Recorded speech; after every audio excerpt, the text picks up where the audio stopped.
talk about that. Because we have to know who's going to take the minutes.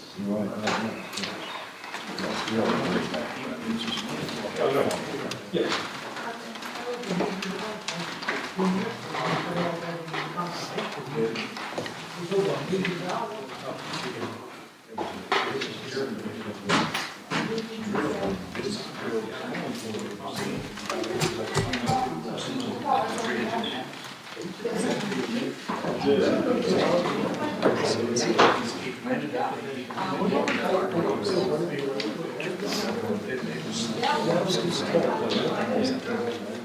One of y'all mentioned it to me, and so I knew it was that direction. So I saw a sign that said this way.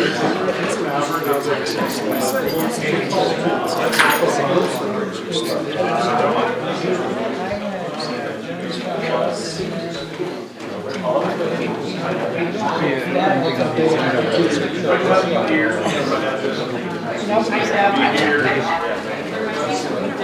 Do they have a source code?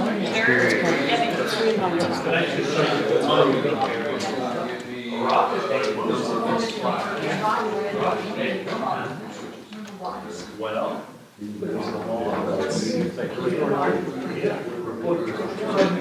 So it's they're not always. in the law, there are certain things that are very kind of, you guys were asking, they questions are always, you don't ask them. We'd rather have like a here's the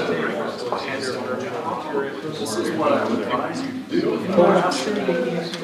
This is what I advise. That's how I call it.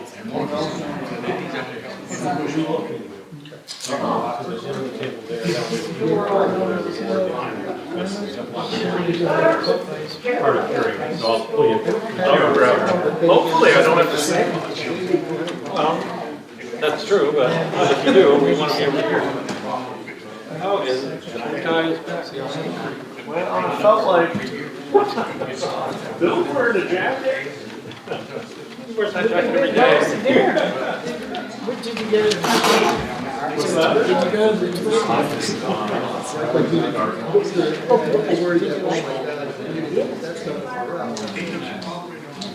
Relaxed place to sit down and take a deep breath.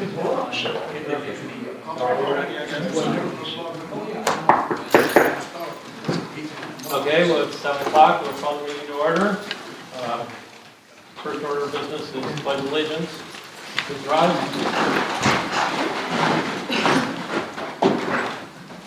I pledge allegiance to the flag Of the United States of America, and to the republic for which it stands, one nation, under God, indivisible, with liberty and justice for all. Can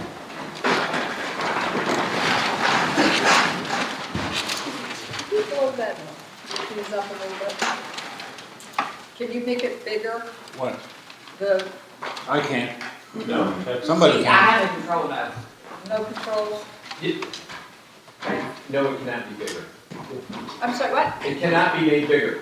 Okay, thanks. Hopefully you have the printout in front of you. No, not really. Okay, the next order of business is adoption of the agenda. And I believe there are some additions that the board wants to have. Yeah, I'd like to make a motion that we add on the agenda that we replace the current secretary, That would be reorganization, the reorganization of officers. the DCA officers.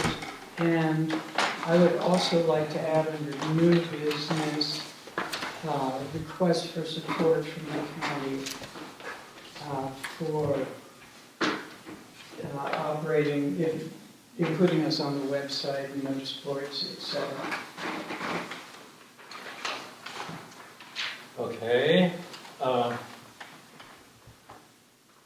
will make a comment on the on Mr. Curry's request in that could become somewhat lengthy. And we have a rather full agenda, and it's entirely up to the board, but we could, because of the various aspects of that issue, defer that to a special meeting and handle that there, but that's entirely up to the board. So if there is a second, Is there some way to just see how time goes and then decide later? I don't think so. We could set a time limit on the meeting. Well, Mr. Chairman, you do have the option of putting it onto the agenda, and then if you get there and it's already 11:30, That's what I said. then you That's guys just table it at that point. That's what I said, we can set a time limit on the meeting, and if we're at that point, then we table. recess the meeting and take it up with, we'll decide when we're gonna take it up then. Okay. So at this point, it's up to a motion for, and, excuse me, there's one other item we need to add on there, which is our attorney agreement, and that our attorney has changed firms, and let me pass this out right now, and I do have additional copies available for anybody who wants it. Thank you. Do you have additional copies of the agenda? No?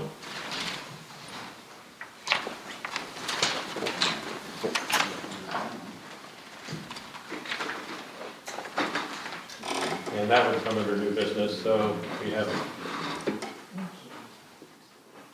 Okay, the way we're gonna do this is we will add a reorganization in between the minutes, which are C and D, to reorganize the officers of the meeting, because it affects who's the secretary and who's taking the notes.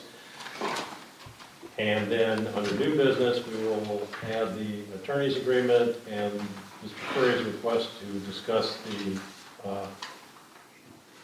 secretarial requirements of the board.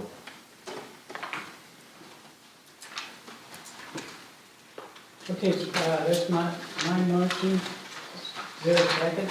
I second. Great. So we have a motion and a second, all in favor? Aye. Okay, moving on to the minutes.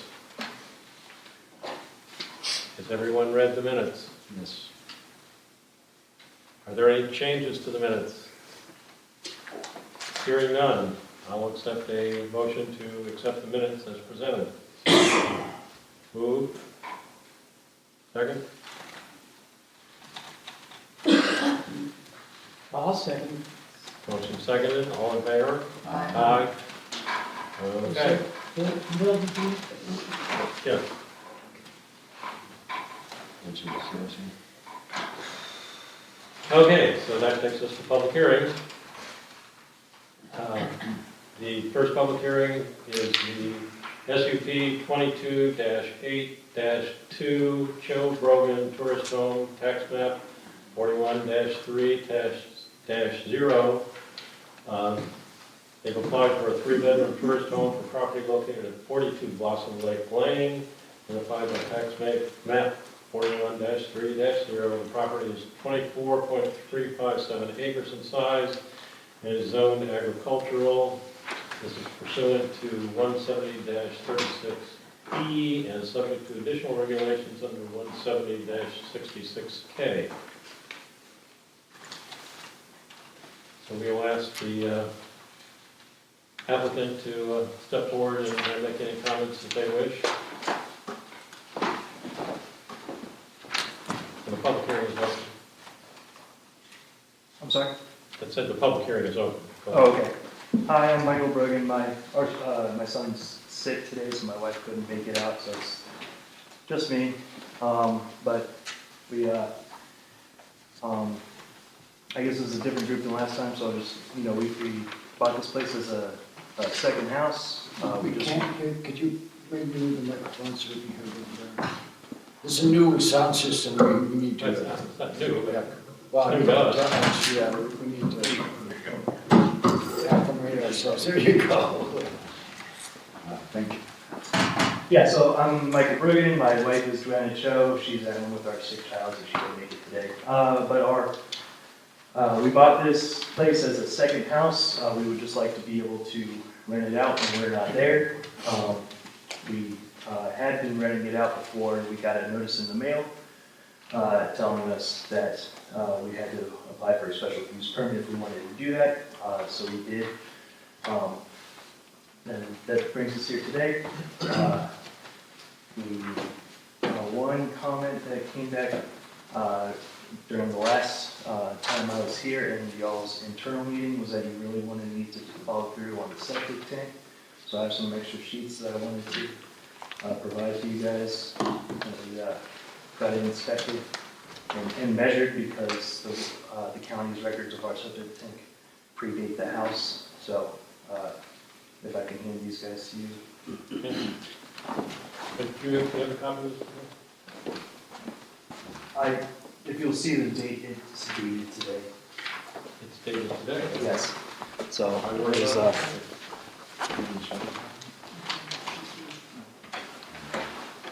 Sure, copies here, so you share, and you share, and I'll keep on here. so we had a, I'll be done with that quick second. so after our last meeting, we realized we had some issues that we had not exactly addressed.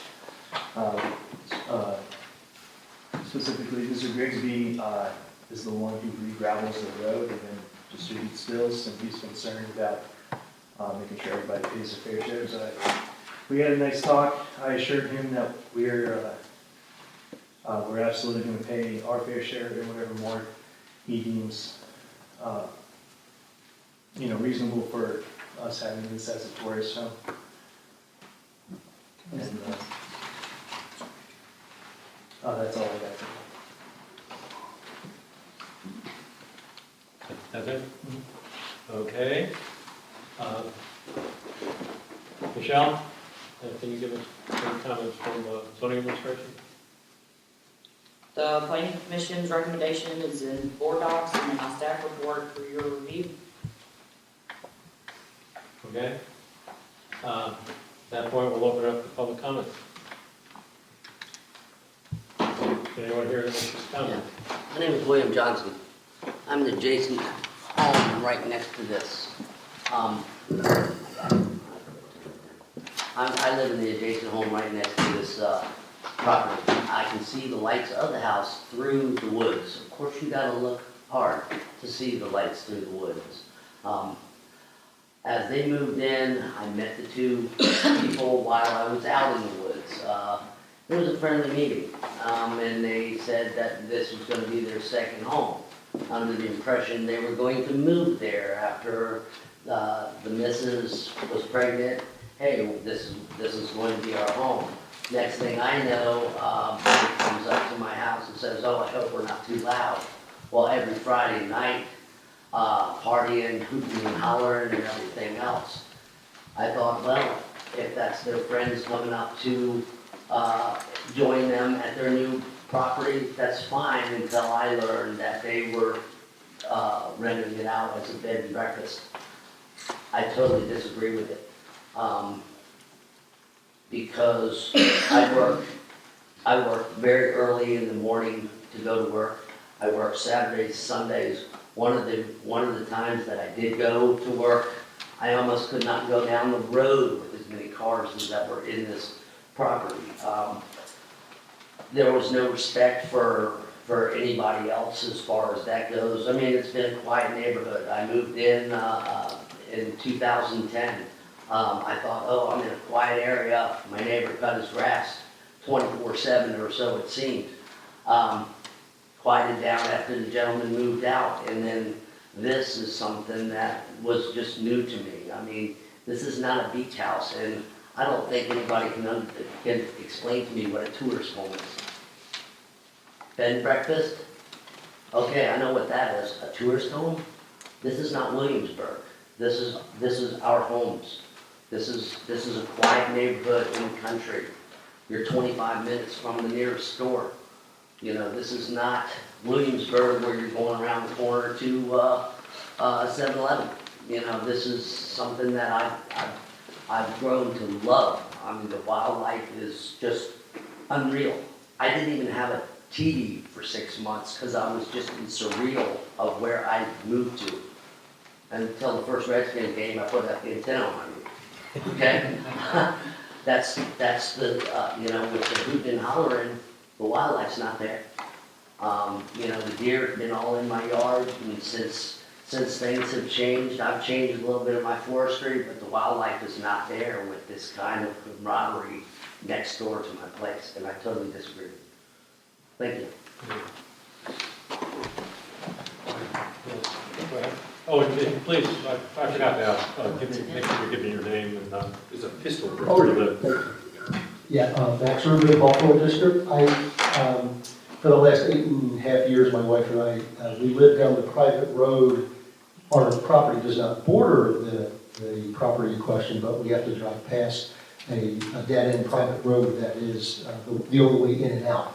And while my property doesn't border theirs, if I were either Bill or Jim Grigsby, I would want others to speak up on my behalf, and that's what I'm doing here.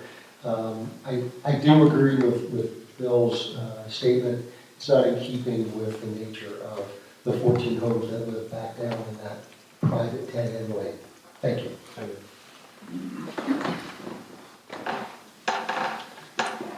I'm Ben Mason. I live on Blossom Lake Lane, 150 Blossom Lake Lane. I've been out there 23 years.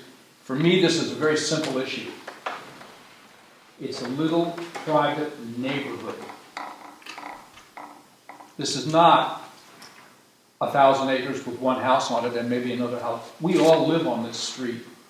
Okay? It's a neighborhood. This does not fit what a private neighborhood, the characteristics, at least in my mind, of what a private neighborhood is. It's completely out of place. You can say, well, we'll let a couple of cars come out when we're not there. How do you know those couple of cars aren't going to have 10 people in them? I just don't trust the machinations of bending the law. I'm a law-abiding person. And I moved out from the neighborhood in Tyson's Corner 23 years ago, so I know all about chaos.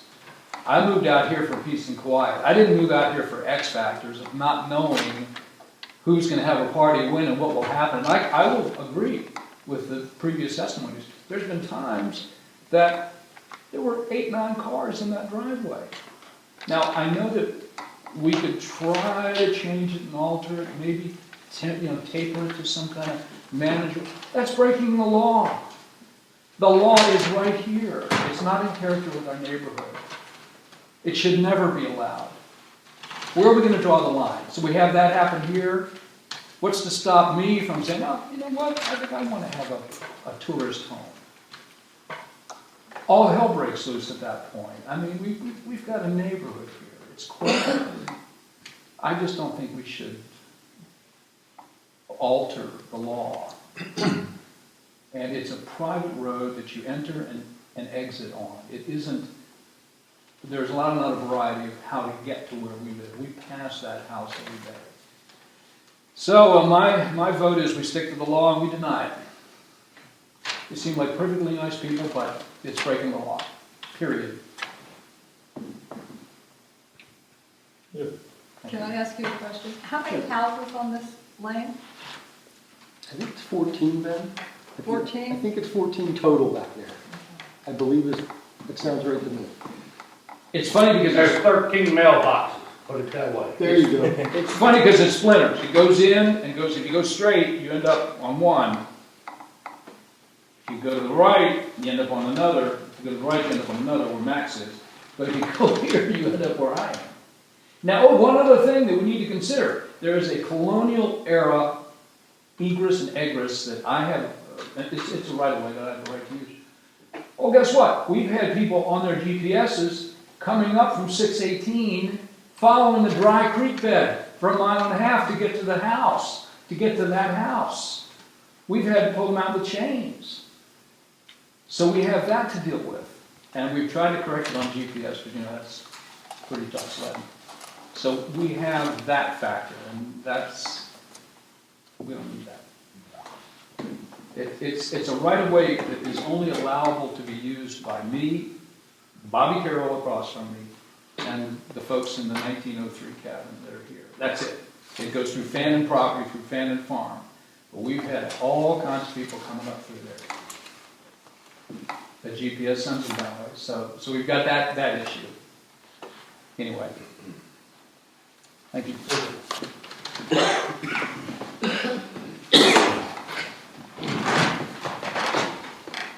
Thank you, sir. Can you hear me now? Yeah, sir, stay right there.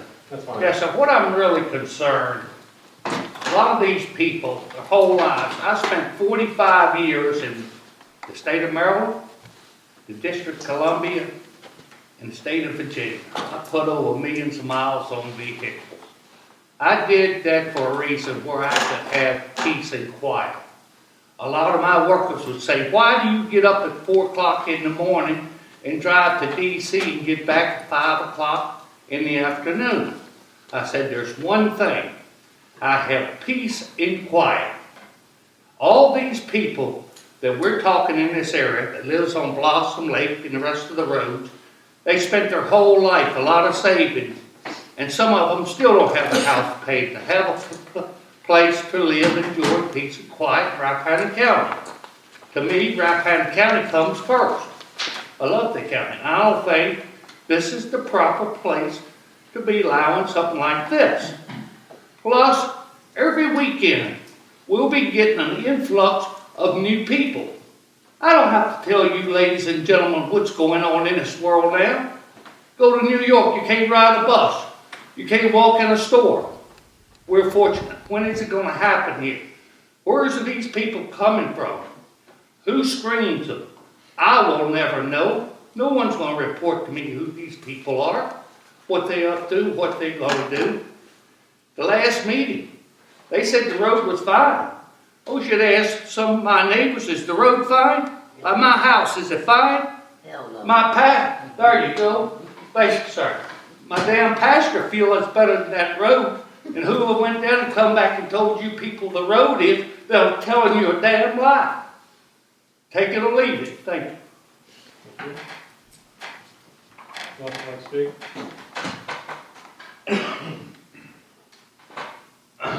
Okay. I'm Arlen Mason. That's my father. I live on 150 Blossom Lake Lane. I've been there since I was, I guess, 5 months old, 6 months old. And I'm really only stepping up because, enough's been said, but a younger voice, no offense. The way I see it, and like my father said, the law is the law. You want to bend the law, okay, I understand that progress can't be stopped. That's fine. But setting a precedent to wherein property is allowed to be bought and then turned into a glorified hotel, call it a second home, call it a tourist home, that term is strange to me, but call what you want to call it. You can go on the Airbnb listing, and I have it on my phone somewhere. I'm not going to pull out my phone, I don't even have it. But the reviews are, there's I think 23, 24, last I checked. It's just constant, and like people have been saying, every week. And sure, you can cut it down to whatever, 2 cars, call it whatever you want to call it. At the end of the day, people are going to do what they want to do. If a website says you can only have 2 cars, who's going to always listen to a website? You're introducing chaos into a calm system.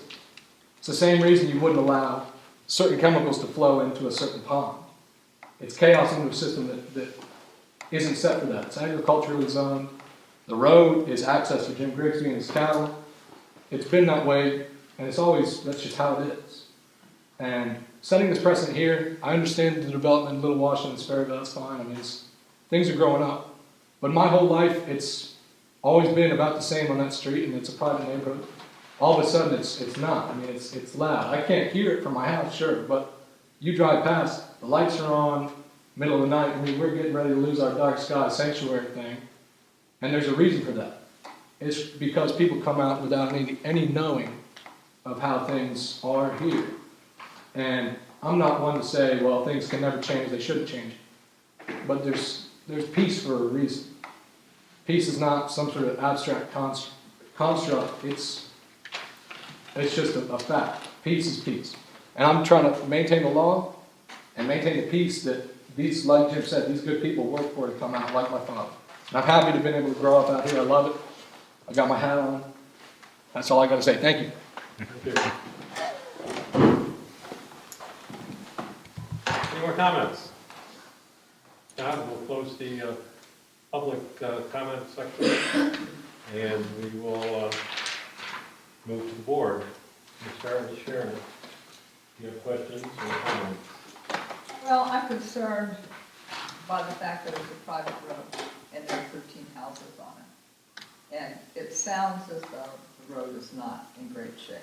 It also sounds as though there have been issues with people before. So that's my reservation on this.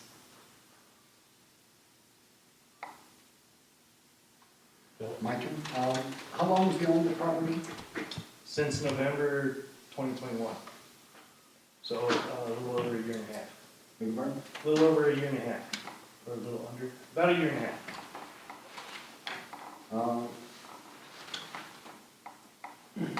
And how long of that, during that time did you live in it? Well, it's always been a second home. No, I mean, how long did you actually live in it? Oh, probably like 6 months. No, your first residence for 6 months. It was your first residence for 6 months. It was your primary place where you, or you just went in and out vaguely, or? No, it was always a second home, and we have stayed there collectively for about 6 months. Okay. Yeah, weekends, but when we first moved in, we definitely stayed for And- extended amount of times. And you were notified 7 months ago that you were in violation? About, yes. And have you been conducting business there since?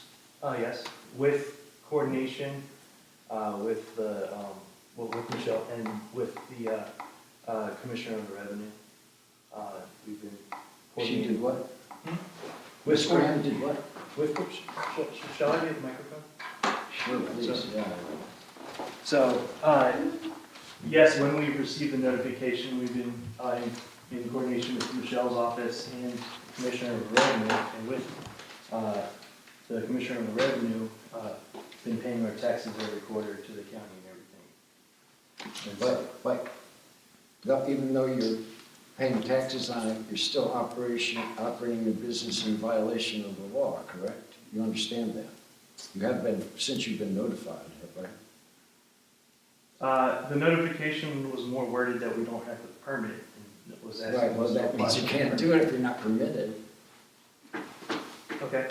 I mean, I that's what permit means. It's I just, you know, Yeah, I hear you. I'm just, I was coordinating with the commissioner's office, and they understood that we were operating, and she told me her understanding was we could continue as long as we were working on our permit application, and working through the process. even though your contravention of the law was so blatant, you didn't even try to keep it down to like a minimum of 5 or you know, other constraints that are typically required to get a permit? I mean, I understand you have like in the neighborhood of 20 people there at a time. Oh, I'm sorry, no. So our listing did say like 5 bedrooms because our lack of understanding of the 3 bedrooms being the cap. So we had it listed for 5 bedrooms because 2 rooms you would call guest rooms. I that mean, we had everybody's a guest if it's a rental. Understood, but like, but for our own family gatherings, we do have them there for guest rooms, and so we just listed our property, I would call it as is, you know, and so, but I understand the restrictions of 6 people that we absolutely have to do because of the 3-bedroom max for the house. But you haven't, for the last 7 months, you haven't been complying with that. Is that true? Well, it wasn't until, well, I still had questions about the guest room, and which was cleared up the last time I was here. Very much so. So if you'll check our listing online and everything, it says 6 people max, 3 bedrooms, that's it. And plus, the fact that you knew you were on agricultural land, and it's a violation itself, regardless of the number of bedrooms. Okay, so, but, It's not a by right use. correct. I'd like to ask Michelle some questions. Okay.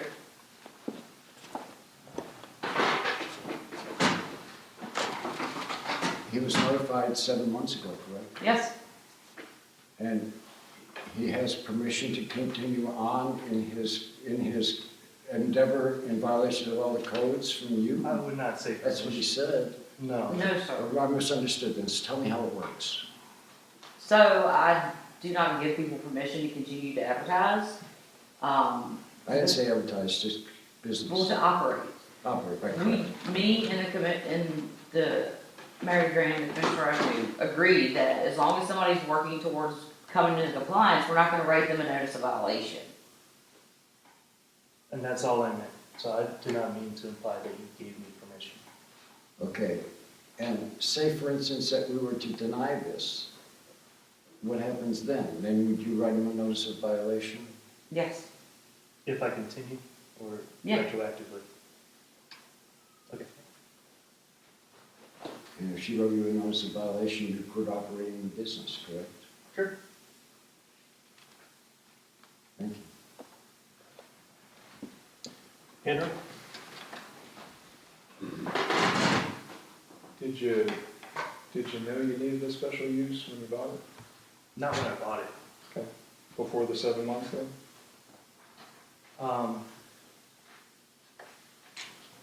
Yes. Okay. But like, Okay. If it turned into, we're going towards approval, if there's additional, probably pretty stringent things, I'm hearing from one neighbor talking about lights, we do care quite a bit about that. Additional criteria that have to do with making sure that the neighbors aren't staring at lights of a bunch of people turning on the outdoors and enjoying it. You're open to I'm full willing. compliance with all of the asks? Yes.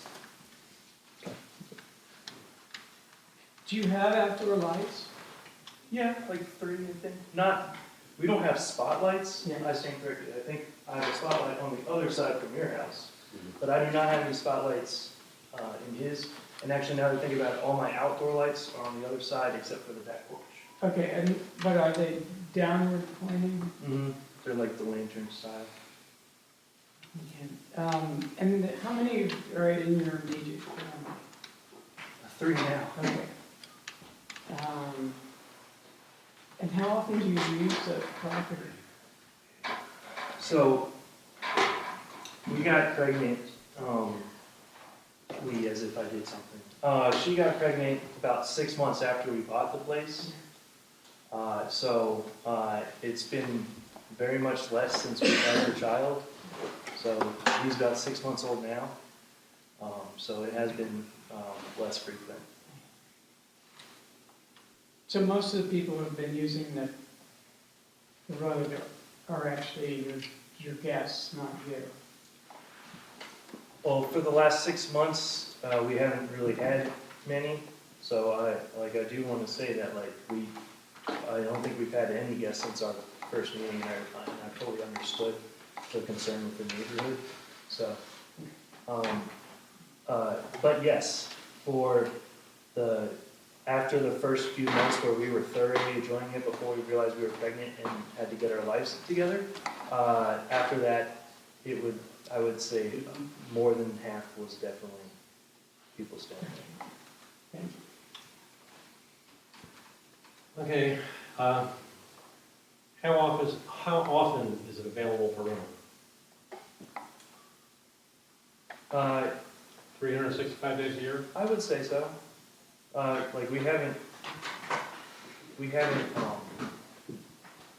We are nowhere near gonna match that. If there's, are you like wondering about half of days? I'm just curious as to whether, how Okay. what the restrictions are on rentals. Is it just weekends? It only rents out on the weekends. We do make it available for a full week rental. I think that has happened twice. Okay.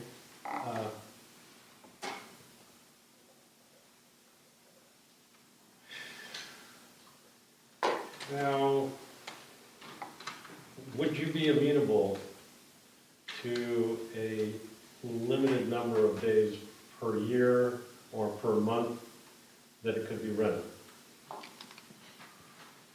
Yes, I believe that if we could get week-long rentals, that would actually be a type of clientele that would be more in keeping with the neighborhood. So I would not like want to restrict myself to weekends only because I do think that's a good availability, or that would bring in customers that would be agreeable with the neighborhood. But yes, I would be agreeable to a cap per year, per month, something like that. Okay, and it's an obvious question, but what is your purpose for renting it on a continuous basis? Financially? Oh, to attempt to try and cover a portion of the mortgage. So we do not anticipate like fully covering the mortgage. This is a second home first, but yes, it is to help with the mortgage of the property. Sell your other place. Basically, basically what I'm hearing at this point is that it's, you know, your family usage is sort of on hold, and at some point in time, you may, you know, have an opportunity to start coming back. But right now, you're sort of running it as a business. Airbnb, that's basically a business. And it's a business in the middle of a close-knit residential community. And that's irrelevant. But put yourself in a different situation. What if you, with your wife and your new baby, were living next door? What would be your thoughts? Well, our last meeting was very eye-opening about the 12 cars, or cars for 12 people and how much of a nuisance that was. So I definitely understand that having 12 people there does not work.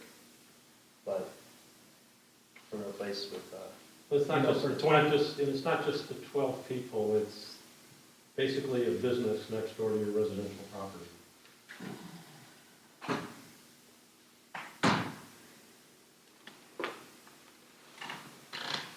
We have a lot of trouble in this county with separating commerce and agriculture. And we're crossing that line. No, I'd like to just point out, since we've gotten that the planning commission passed a motion which limited the number of people to 2 adults and limited to 2 cars, 2 adults independent if they have kids. No pets, and termination after a year. Okay.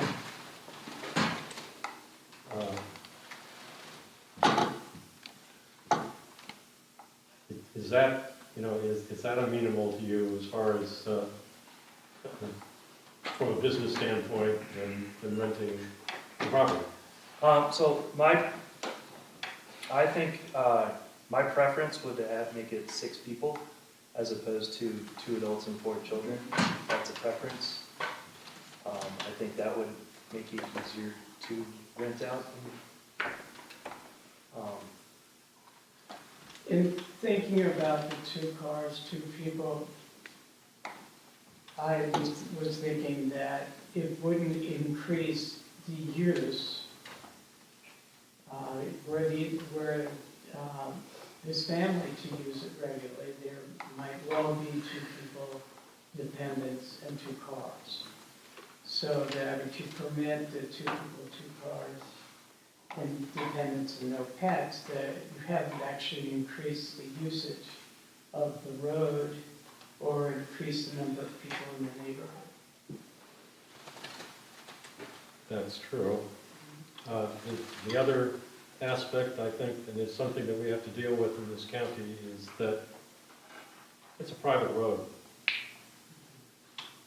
The people that own property on the road, it's their road, and there needs to be an understanding amongst the residents that own and utilize the road, to the extent that if the majority of the property owners are not in favor of it, that desire has to be, go to the top. And then, if they're not gonna be happy with it, what you wanna do, it's sort of a majority rules kind of thing. And particularly on a private road, and like I said, this is coming up more and more often in Rappahannock, and we have to have some sort of thought pattern on how we're gonna handle this, because people do, as I said, they moved here on a private road because they wanted to be on a private road with, sort of they knew everybody that was going up and down, they related to each other and everything. And these short-term rentals in this situation sort of throw a monkey wrench in the works. And I think we have to look at that and as a board and as a county say, okay, now if you have a similar situation that's on a public road, that's a different situation. But when it's on a private road, no, I would, I don't know if it's possible or, going too far or whatever, is that if you want to have a short-term rental on a private road, you have to develop some kind of a written agreement with the other property owners in order to carry that out. It's kind of like a road agreement, which I don't know if you guys have a road agreement, but so everybody is in agreement that this is okay with everybody. So there is nothing in the ordinance that says any of that. No. And I'm saying that's something that the county needs to But look at. if he wants to get the neighbors to come in and all back him up, he's probably got to do some public relations to get there. That's not our business, but we have not seen a lot of good public relations. That's not, like I said, that's not necessarily a consideration on this application, but it is something that the county needs to look at and decide how we're going to deal with these situations. Well, or the people on a private road could make a decision amongst themselves. But if they have. That's if they exactly have what I'm saying, homeowners that, association. that it's going to be an agreement. Can I say something? This road that we're speaking on, this is not even a private road, this is just a right of way. We don't even own the road. It's through our neighborly well-being that, hey, we want to gravel this year. You in? Hey, yeah, okay. How much is it going to cost? I mean, it's a group effort throughout our neighborhood that we all get together, and there's one man that takes care of it, and we pay him the money. I know I've spent thousands of dollars to put gravel on this road, and I creep down it just to make sure that I don't create problems on the road, and Okay, so basically, this right-of-way is individual right-of-ways through each piece of property, and so you individually own each piece of right-of-way? Yeah. Okay. So for my portion, I own half of it, and Mr. Grigsby owns the other half. And Mr. Grigsby is the one who does the re-graveling every few years, and that was the main point I was trying to bring up in the meetings, that we had a. That's incorrect, Mr. Herschel, so takes care of the road gravel and it, and we all take it. Hey, Jim, I got a tractor too last year. Yep.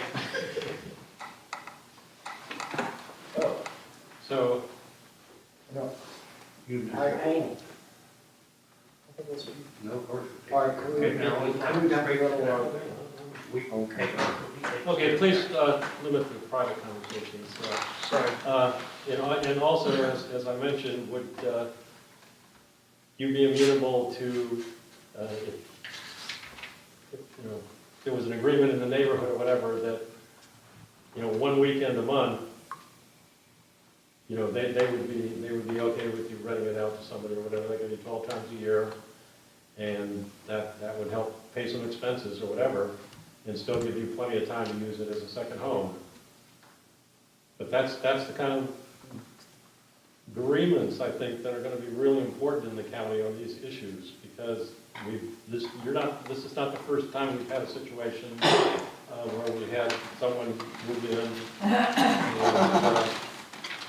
on private roadways and want to do a short-term rental, and the neighbors were going, no, that's not why we moved here.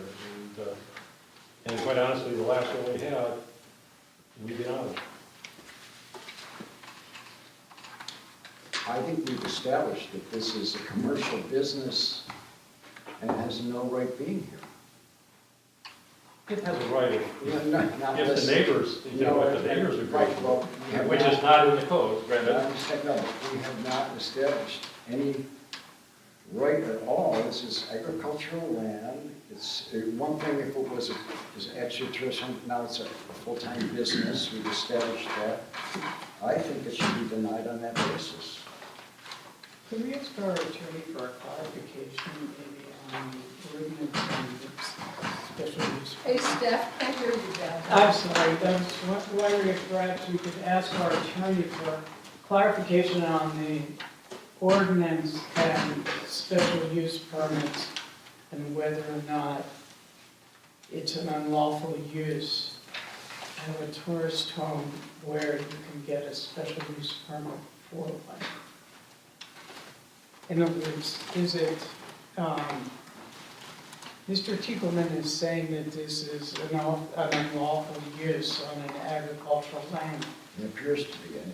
At this point in time, without a permit, you're gonna have that deal. Well, but without a permit, it definitely is, but I mean, are we granting a permit against the rules that have been established by saying that this can't be a business here? I would say we can't have a commercial business in agricultural, residential, whatever this is.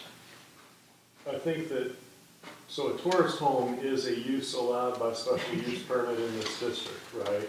I think that maybe what you're actually getting to is that this type of a commercial use would change the character of the neighborhood, in your opinion, in a way that's inconsistent with it being a residential to agricultural area. Right, and that is covered under the special use permit application, the standards, the general standards. And that there are, if it is disruptive of the neighborhood, that is one of the general standards that we would not meet. And that we would go through those prior to voting, but that, yes, that is in one of the things in the standards, and also to a certain extent it's in the comprehensive plan under Principle 7.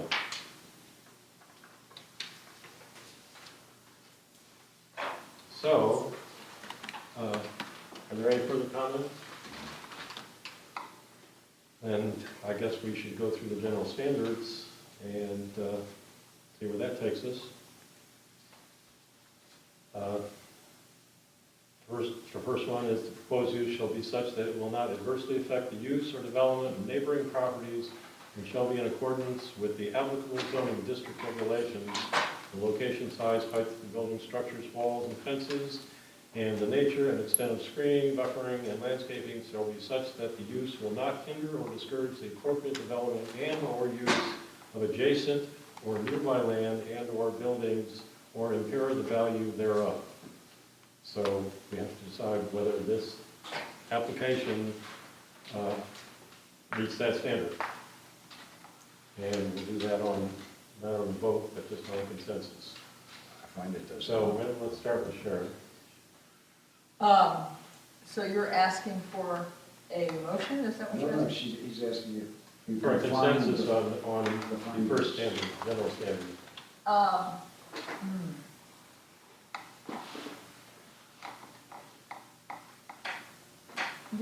I've got a question whether it does fit. Okay, so it would be a no, it doesn't meet the standard. You have two choices here. You sure? We have two choices here. Yes or no? Does it meet the standard or not? I don't think it does. Yes or no? Bill? Andrew? I heard from all the neighbors, no. Jeff? Yes, I think it meets the standard. Chairman says no. Go to the next proposed use.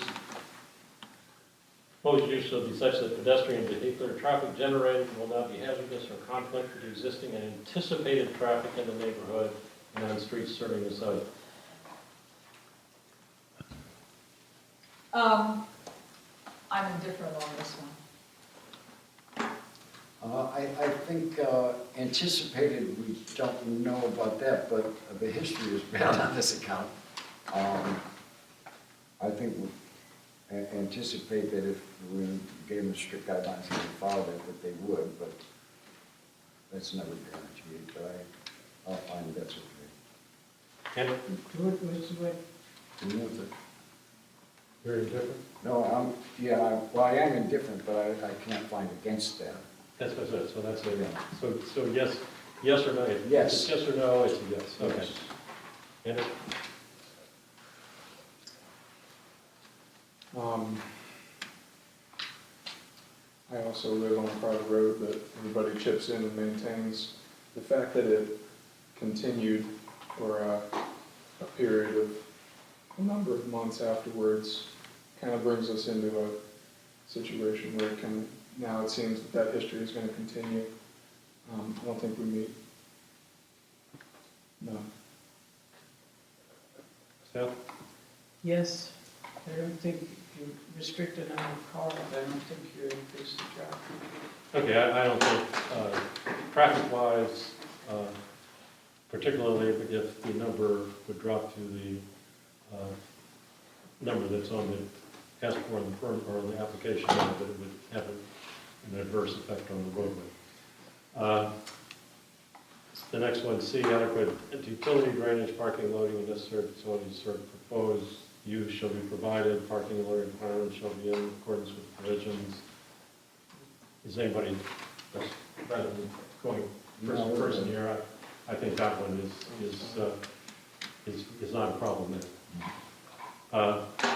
Signs shall be regulated. There's no signage on these situations, so I don't think we need to worry about that one unless somebody has a problem. One issue of people coming up a place where they shouldn't come up. They're coming up a dry road bed or a dry river bed or something like this, and people having to dig them out. I think that they would have to make some way, and the GPS issue, you've got to address that. You can't be. Well, but it actually doesn't come under, this is under 170-53 of the code. It's really, that's just, that's kind of a Google problem. No, but I mean, they can put a sign up there, Yeah, explain to people that there are alternatives. Yes, but That wouldn't be I asking a don't lot. think that's a huge issue. E, the future impact of a proposed use shall be considered and addressed in establishing a time limit on the permit.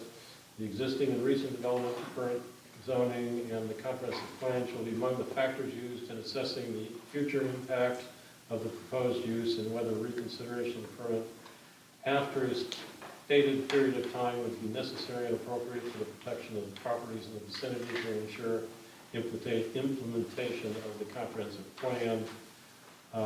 Basically, that would have to do with us putting a time limit on the permit other than the sale of the property, which we do as a standard, so. Unless we determined that it was not coincident with the comprehensive plan, in which case that whole. Well, we're getting to that point as we move along here. The proposed use shall be such that the air quality, surface, and groundwater quality and qualities are not degraded or depleted to an extent that would hinder or discourage the appropriate development or use of adjacent or nearby land and/or buildings or impair the value thereof. Does anybody have any comments on that? I don't think that there's any runoff issues or air quality with this situation.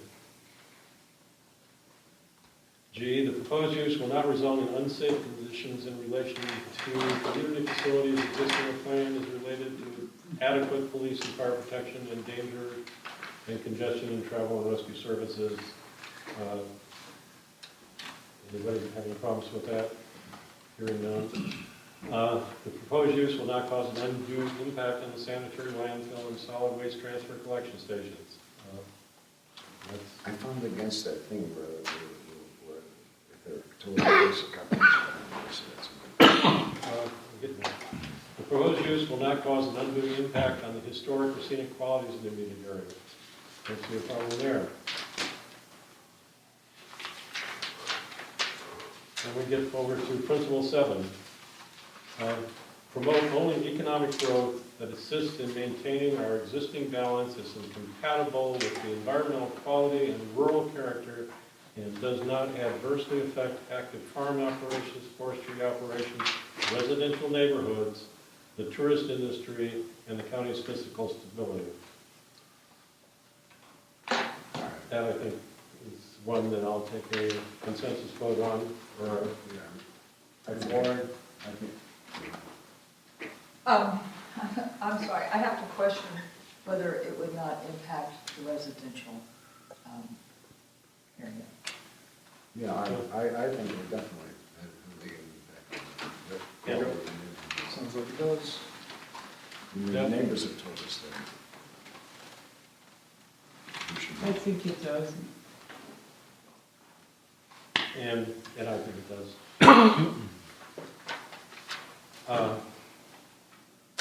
So therefore, we've got 3 standards that are not met, and I'll entertain a motion I do. from the board. Go ahead. I move we deny the application. I second.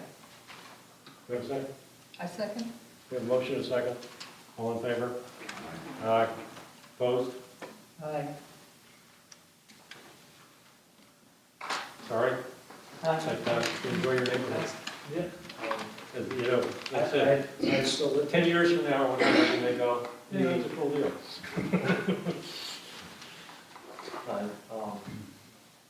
As I said, our lives changed very drastically 6 months ago. I'm free to reapply whenever I have your time. Yes, absolutely. Maybe in a year, you can reapply. Maybe get your neighbors. We're always here. Sell the house and leave. Well, we won't be able Get to. out of there. People, next time when you do something, do it by the law right now. County, don't flush it on the neighbors. Respect the law right now, county. I do. Anything over 55, I get paid. You do nothing.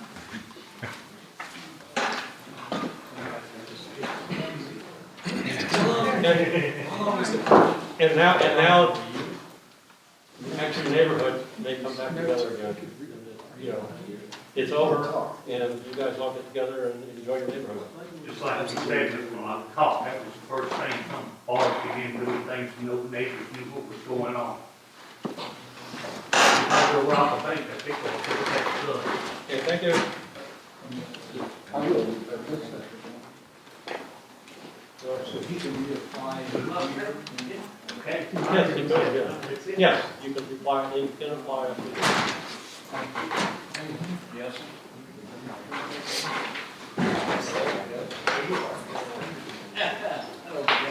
Just close.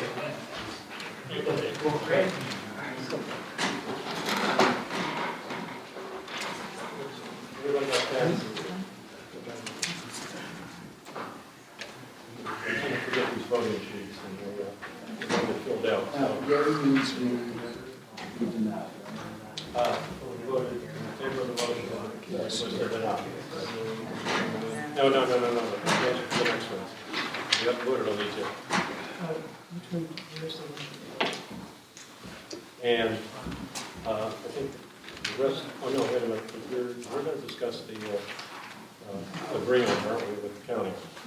We do that, so we're gonna ask Mike to stay, because I think that's, if you would like him to. Looking at the board members. What are we asking you? Right now, we're, Signatures and attention.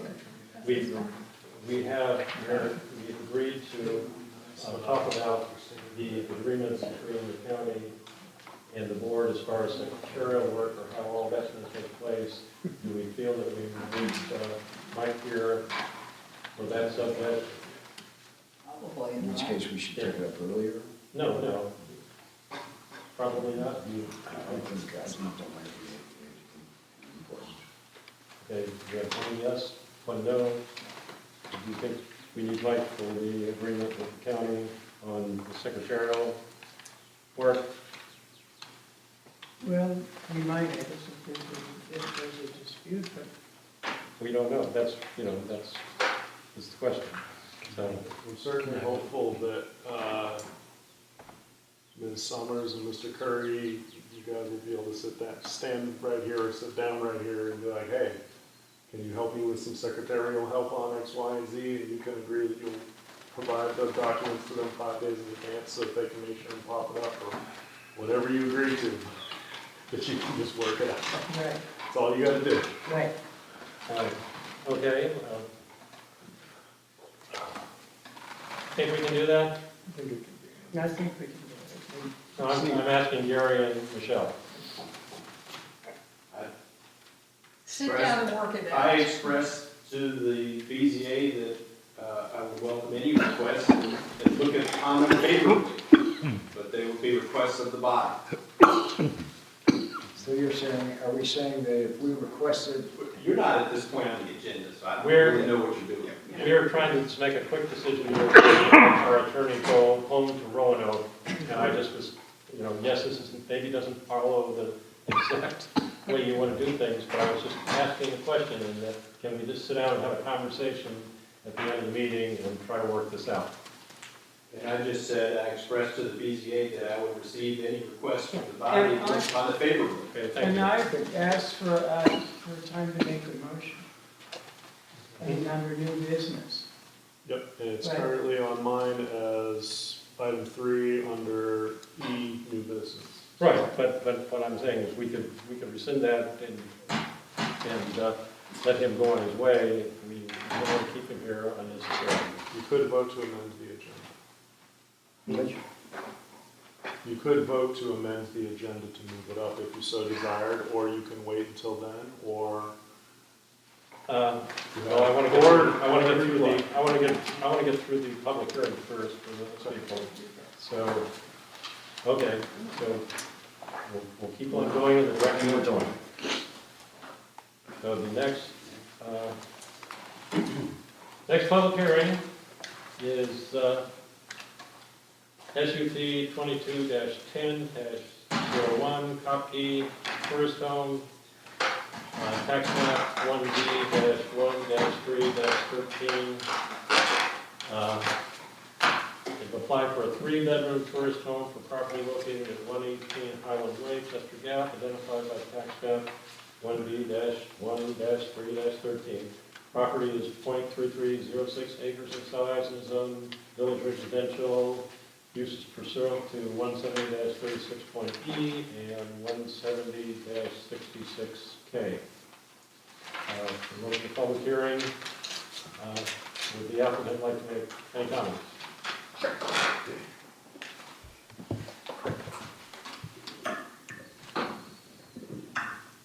I think you're good. You got it. Hi, Courtney Hepke. I live in Alexandria. This will be a second home, similar to the prior applicant. I have a property in Florida that I operate as a tourist home as well. However, that's quite far from here. So I was interested in acquiring property here because I love the mountains out here. I'm specifically interested in Chester Gap due to the proximity to the Appalachian Trailhead as well as Shenandoah National Park. So I have the fortunate ability to work remote, so kind of get to spend time. I travel for work and then work remote the rest of the time. So I kind of have the ability to spend time where I can. But really committed. I think that one really important thing with tourist homes that I've experienced firsthand is that I think what's good for me as the owner is really good for the community as well. Have a lot of experience making sure that people follow the rules.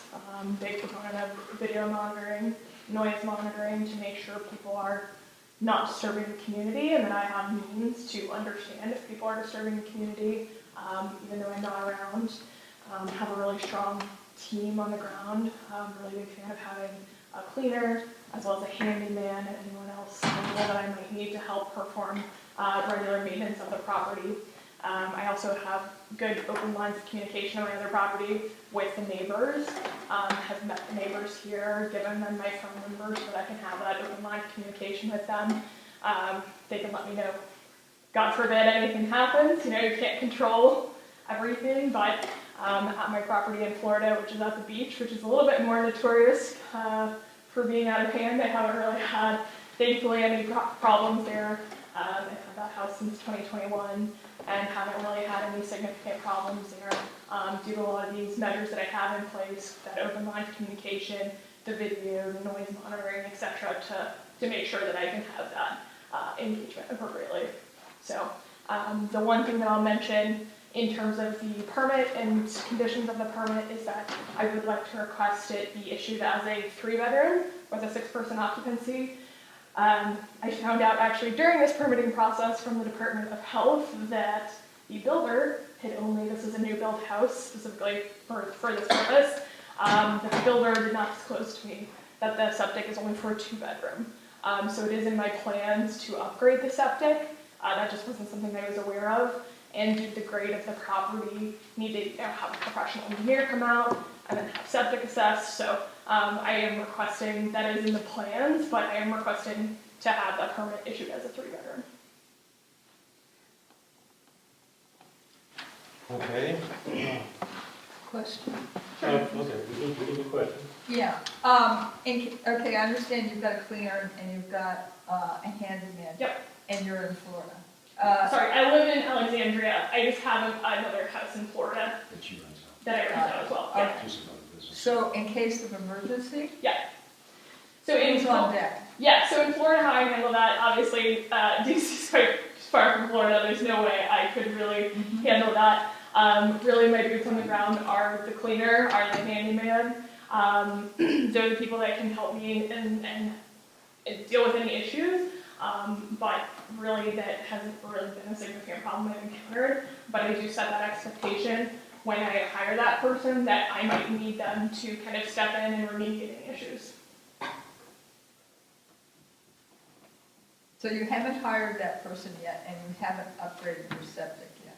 Is that I correct? am in the process of interviewing people for the cleaner position. I actually spoke to a few people today, but it's kind of hard with this permitting process because I applied back in October, so it's kind of been challenging to hire someone because I don't know when I'm going to need them. So business isn't really, there's nothing to do right now, so I can't hire someone without knowing when I might need them.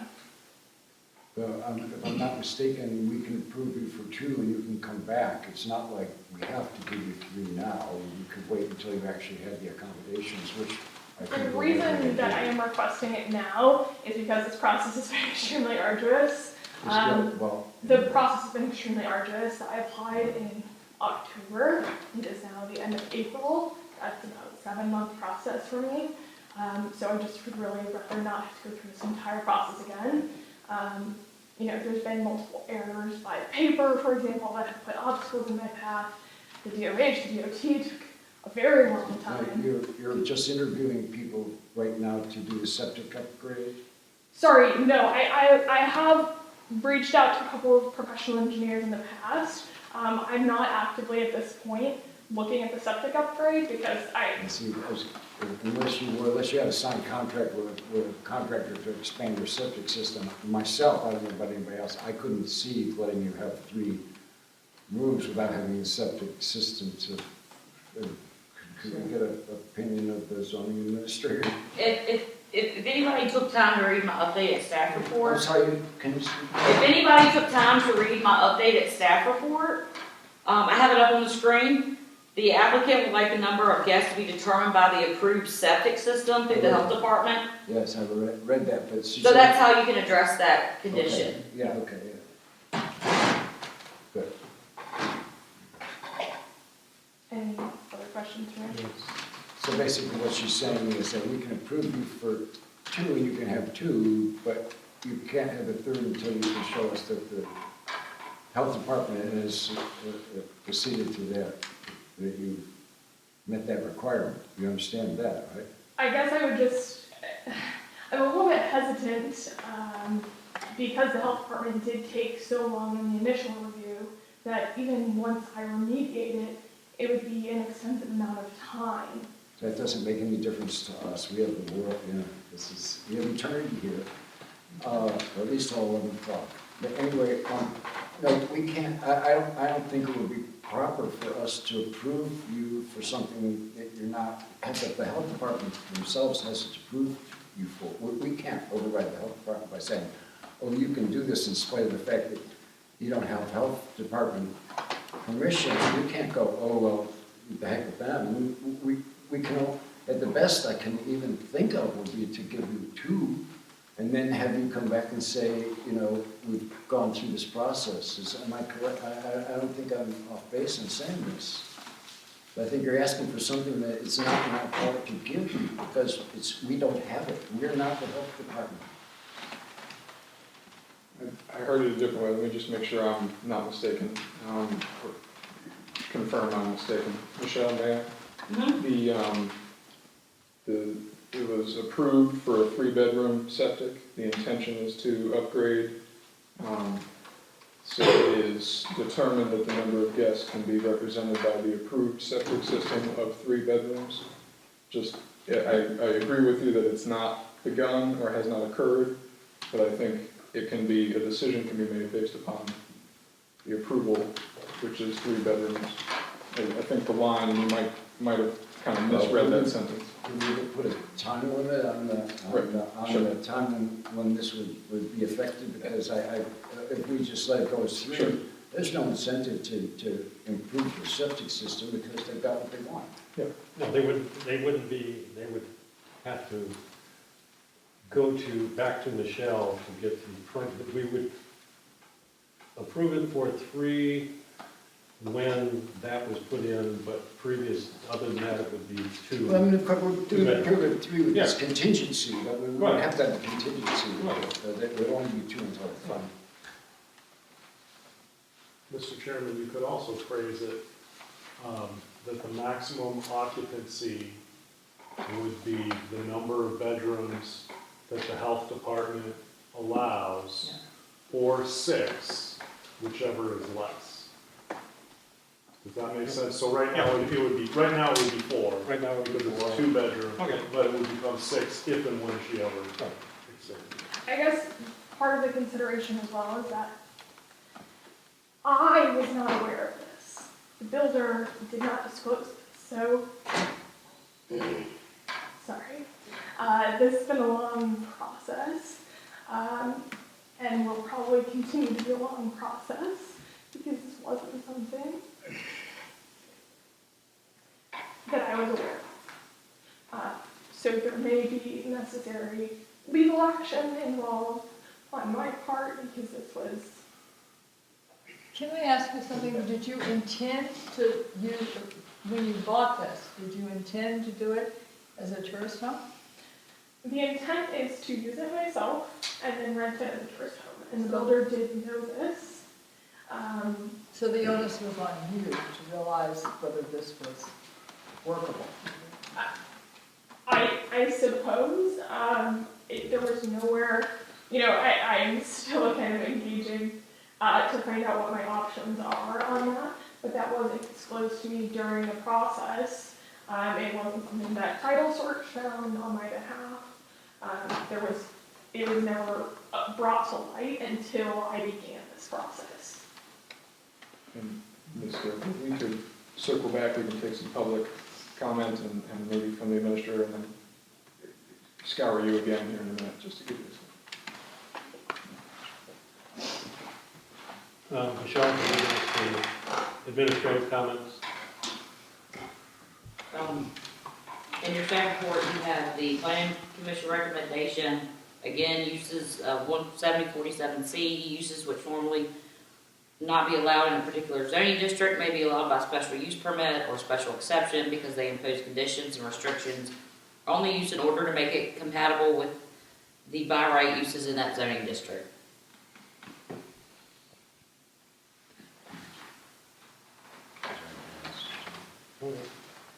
Steph? I think we should follow the motion that our attorney suggested, that the maximum occupancy for the, is for the number of bedrooms approved by the health department and no vacancies, for no vacancies. Yeah, I think we all concur on that, do you motion there? Well, no, there the other two commissions. Could you all use your microphone? I'm kind of not hearing anybody down here. Okay. I'm in Siberia. I think there is anybody here for this? That's what I was going to say. Is there anybody that's here for public comment on this? Yes. Hi. Please stand up for your name and district. Thank you. Hi, Mark Reinhardt, Jackson District. I'd like to share with you a way of looking at this private road issue that I haven't seen discussed, and it's just really relating to the ordinance. And so I'd like to just go over a couple small sections of the ordinance that I printed out just to Now, make is this relevant to? Yes, absolutely. Okay. 100%. So if I may.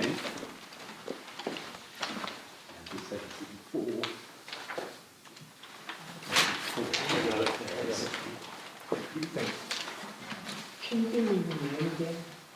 It's Mark Reinhardt. Thank you. Jackson District. Thank you.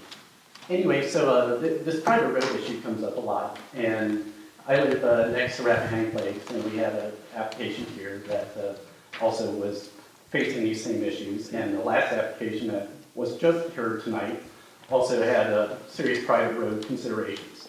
So I'd like to just cover a couple quick sections that are in the code and point two things out to you. So in right here at the top of the document here, it's just a screenshot from Boarddocs tonight, and I highlighted 17066K, which gets mentioned a lot, but I never see it really discussed. You know, 66K is the additional standards for tourist homes and bed and breakfast. And if we look at number 6 under 66K, we can see that private roads serving tourist homes shall meet the standards for type 2 roads as set forth in 17086 and 17087, and also in chapter 147. We're familiar with 147 because we see this discussion a lot with the physical construction standards, whether it's the slopes, the ditches, how wide it is, how wide the right-of-way is. I believe a planning commission member for this application got a tape measure out to measure the road, which is great. This is great discussion and great scrutiny. But where's the tape measure when it comes to 17086 and 17087? Because let's look at 186. And of course, it must meet the standards for type 2 roads. So in 17086, type 2, single-family detached dwelling developments serving lots with meet a density of 1 dwelling unit per 25 acres. So if you look at the map of Highland Way on Chester Gap, is this 1 dwelling unit per 25 acres? I mean, is it? That's the determination the board needs to make, because it must meet the standards for type 2 roads. That's 17086. So in 17087, similarly, no private streets not built to type 1 standards shall serve more than 5 lots. So is Highland Way, does that serve more than 5 lots? Is it fewer than 5? And it's right there in the ordinance that I've never seen discussion of by either body. And I feel like it's very germane to the situation, and it has a widespread effect in Chester Gap, Rappahannock Lakes, Osprey Park Lane, lots of private roads, definitely Blossom Trail Lane. So I feel like this is an area of discussion that I'd really just like to request to see some analysis and discussion as to how these two sections of the ordinance apply to this application and applications like it. And that's basically all I have. I just want to bring this to your attention, and if you would please give us your thoughts on these topics. Thank you. Thank you. Interesting.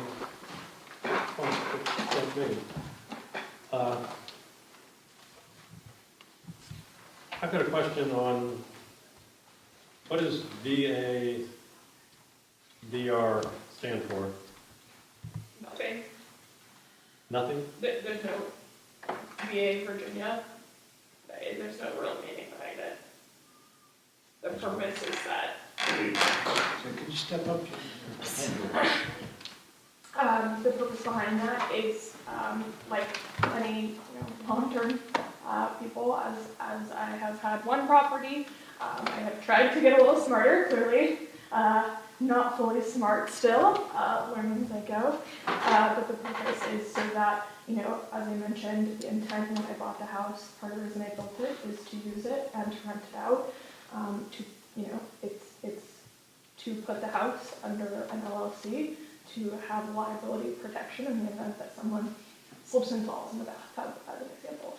Right, I understand that. And quite honestly, my interpretation of it, just having seen lots of those, and I have a corporation, an LLC also, but it's like, I see it as Virginia Vacation Rentals is probably maybe the wording behind that, but that may not be the case. But it's, your intent on this property, is it to be a vacation rental property, or is it to be a second home that has a side use for vacation rentals? I mean, it's really both. I don't live here full time. I travel for work. I have another property elsewhere. I do plan to use it. I have spent significant time since I bought it, probably in the last 7 months while this has been going on. I've probably spent a total of 5 of those 7 months at the property, enjoying it, which was part of the use of it. Brought friends and family down for the holidays as well. But at the end of the day, I did want to get this approved. I do want this to go through so that, I'm not married to one or the other. I have the flexibility that if I want to spend a significant amount of time here, I can, and if I don't, I have the option for that as well. Because quite honestly, my concern is, as we had the last issue, is that vacation rentals in residential areas are something that the county needs to address. And we have, there, in the past, we have approved them, but they seem to be coming at us at a greater pace. And one of the issues that concerns me is that, particularly the piece of property that you bought, is a piece of property that a small home can be built on as a permanent residence or as a long-term rental, which would bring people into the county. And we are in a situation right now where we are desperate, literally, for younger people, young families to move into Rappahannock County because we have a school system with a declining population. We have a fire and rescue volunteer organizations that cannot find people of an age that is really appropriate for particularly firefighting. We have, in the rescue squads, we have a lot of older individuals, but when you fight fire, you can't be 75 years old.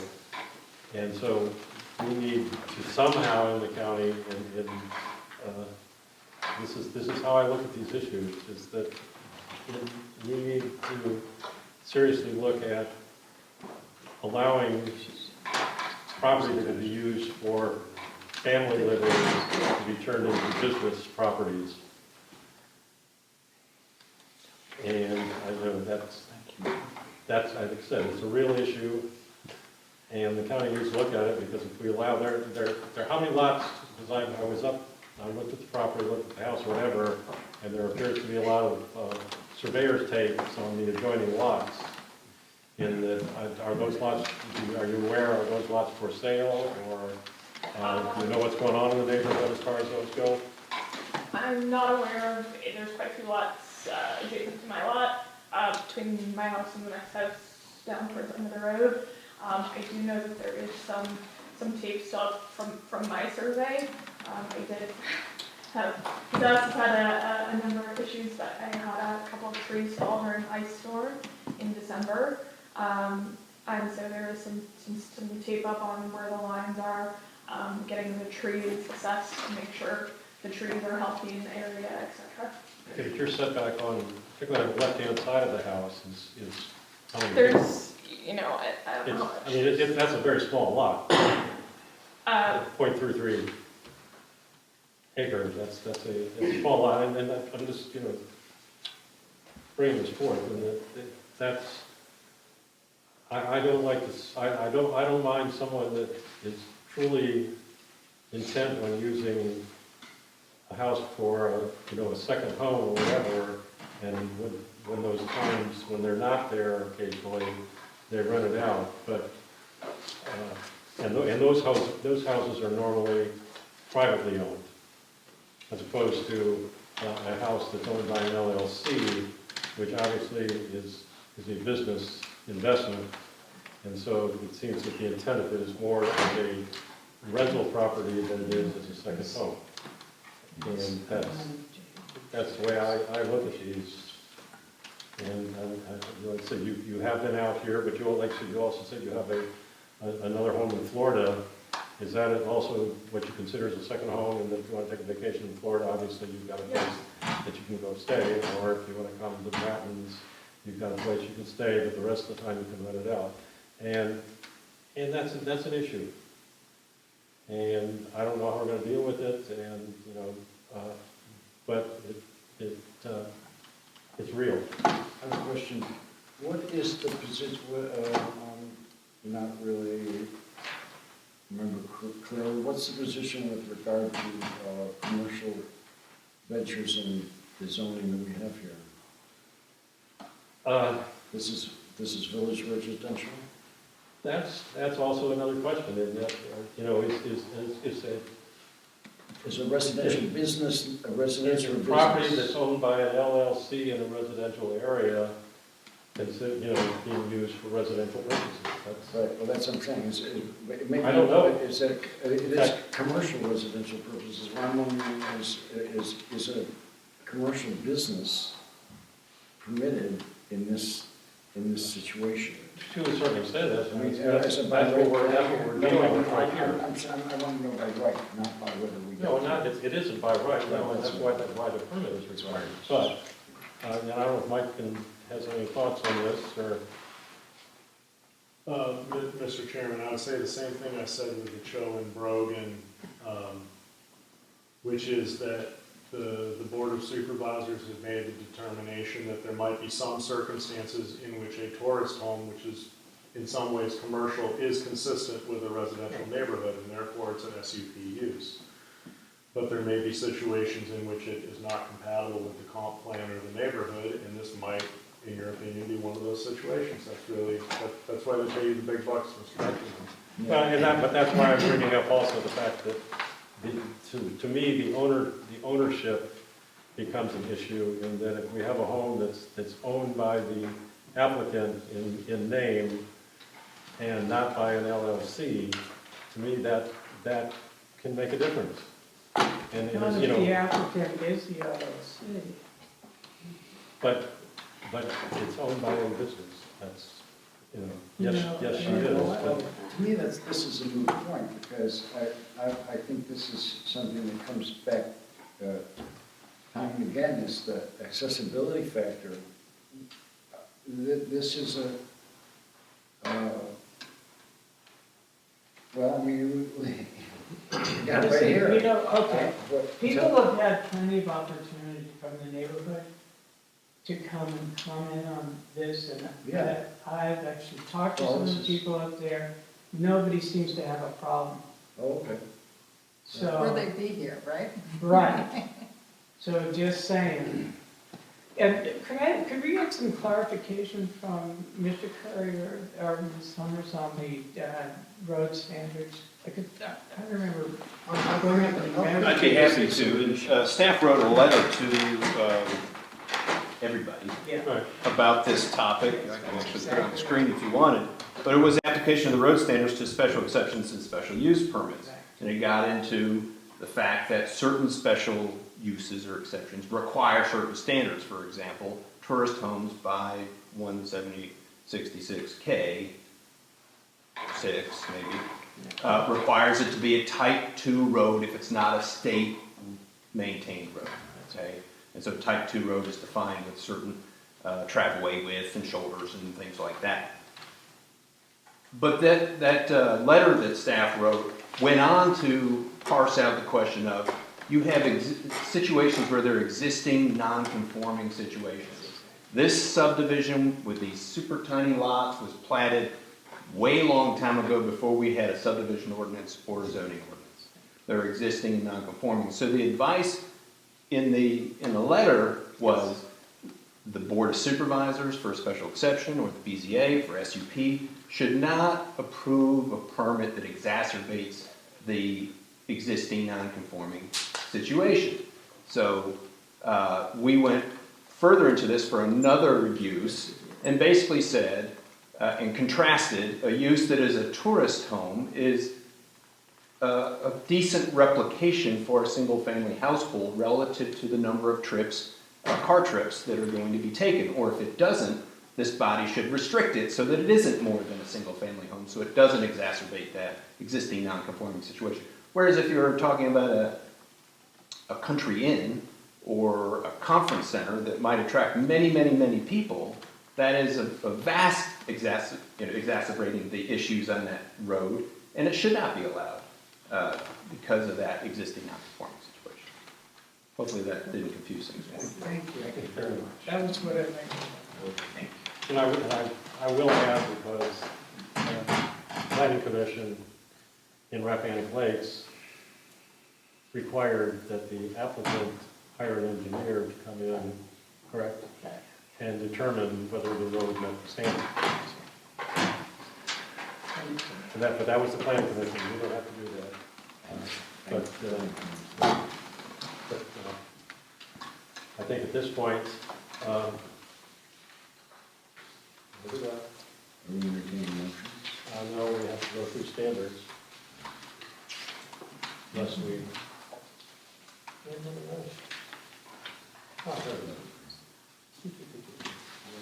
Okay.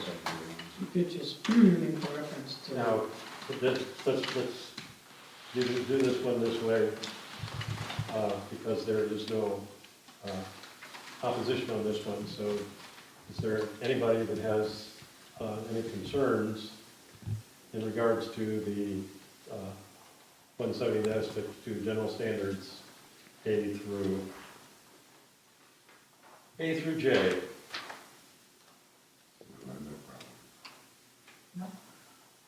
No. Okay, so apparently all the standards are met. Entertain a motion. I move with the wording that Mr. Lockerbie has proposed, that we approve it. With the staff recommendation, conditions? With the staff conditions, the standard normal, fire extinguisher. No, those aren't even in there anymore. Right. What about?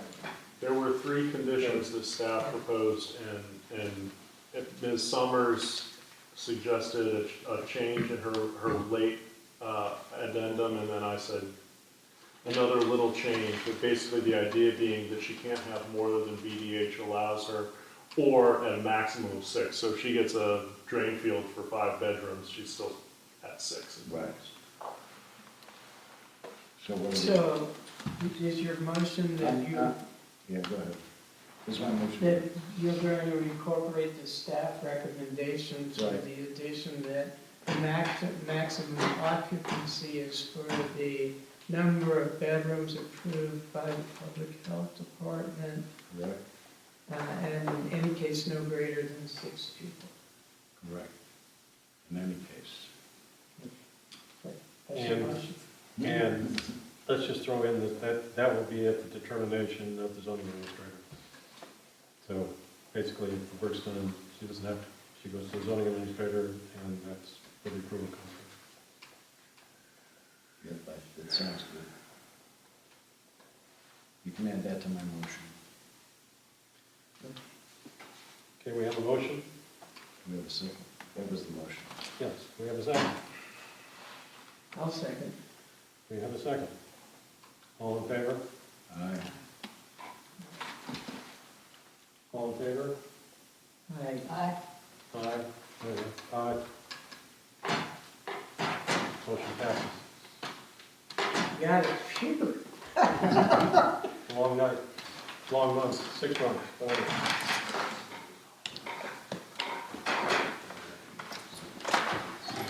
Okay. Still got one more to go, right? Music.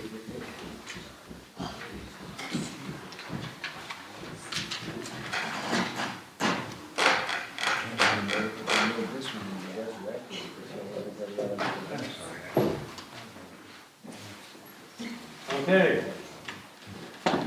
SUP 23-2-2, Ellis First Home, tax map 48-14H.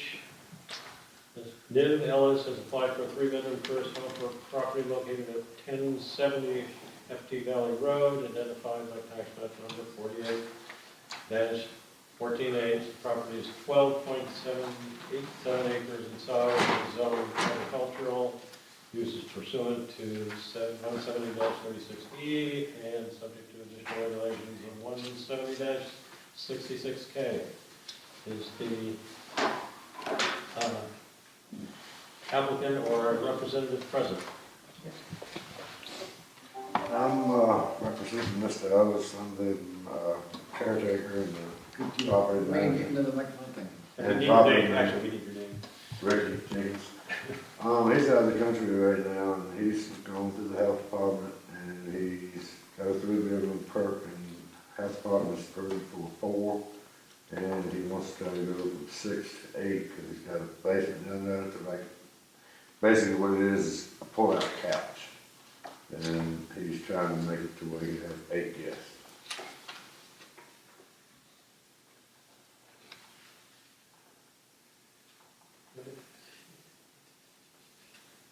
Okay, that's it. Michelle? Again, the planning commission recommendation is listed in your staff report, the number of bedrooms limited to the septic approval. And again, in the RCC 170-47C, uses which normally not be allowed in a particular zoning district may be allowed by special permit or special exception because they impose conditions and restrictions on the use in order to make it compatible with the by right uses in that zoning district. Okay, questions from the board?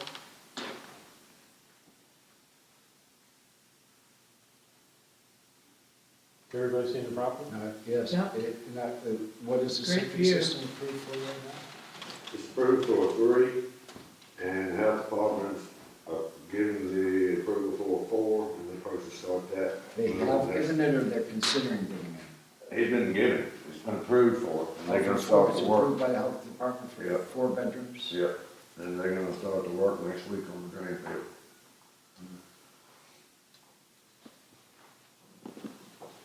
I was the representative of the planning commission, because Michelle wasn't available, I think. And Neve, he's Steve, by. Can you speak up? Sorry. Neve was there, as was one of his neighbors, who spoke favorably for this application. I don't know if that came through in their recommendation, but there was a single neighbor who was very distant offset from the neighbors, and this is directly accessed from Route 231. Right. Yeah, the property is very isolated. Well, the house is very isolated. And kind of in the center, and On the record. it's got a great hot tub. I didn't get that far. Oh,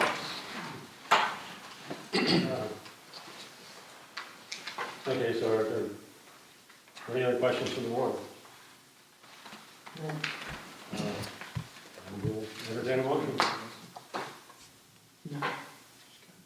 I recommend we approve it with the staff recommendations. And I'm sorry, you said the septic has been upgraded. No, That's gonna be, going to be. The health department issued the permit, the construction is now occurring, About to, not being able to occur before the permit is issued. sure. Is it his primary residence? No, no, it's just it may be at some point, but he's got a real job where he works. Okay, so we have a motion and a second. with the proviso, the same proviso that they'll be governed by the health department. Okay, that's appropriate when When the work's done, then, Yeah, when that all work's comes into approved, effect. the number goes up. Right. It has been approved. No, No, the work hasn't been approved, the permit has been The approved. permit has been approved, but not the final. They don't have a Somebody has to final come out inspection. and inspect it and say, oh, yeah, that we approved the work. And that's what we're looking for.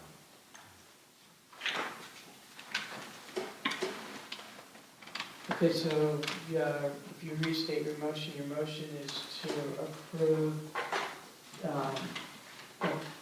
is it For a maximum of 8, based on approval of the health department for the final 2. Right now it's approved for 6.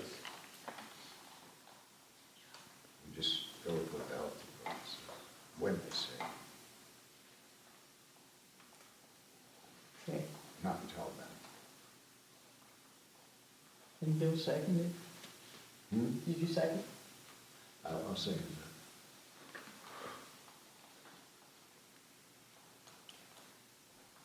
that. Okay, we have a motion, a second. All in favor? Aye. Done with the hearings. Okay, new business.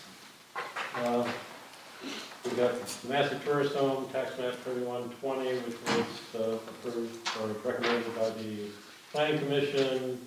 Basically, we just need to schedule it for public hearing, which I'm not sure how that's going to work, but we'll go ahead and schedule it for a public hearing because there's, at this point in time, there's been no decision by the Board of Supervisors, so to keep the ball rolling, we will schedule, I'll accept the motion to schedule for public hearing at our May meeting. Also move. Mr. Chairman, I know that there is a case from the Supreme Court of Virginia, it's about 35 years old, that deals with what happens if you're in the middle of the process and it gets switched from BZA to Board of Supervisors. Okay. Unless Mr. Goff has already told you the answer to the question and he has already done the research, I'll do that research and I'll let you know, okay? Okay. As I said, you know, my assumption is that there is pending action, but it has not taken place, and so basically for the benefit of the applicant. If you want to be ready for it, if Yeah. and when. Okay, so we will tentatively schedule it for the May meeting. All in favor? Aye. Okay. Application altogether. Okay, the next one is SUP 23-2-1 Forester for 5 tourist homes on tax map 48-17.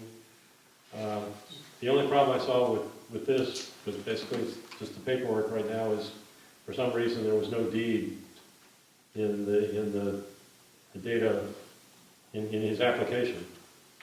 I'm pretty sure, there was I a went- deed from the planning commission, so What? I'm pretty sure there was a deed. It's not on Boarddocs. I looked through it and it just, you know, there's a plat. It goes right from there to the plat and there's no deed. And it checked off deed, but it's not in there. And it's not a big deal, but it should be in the information.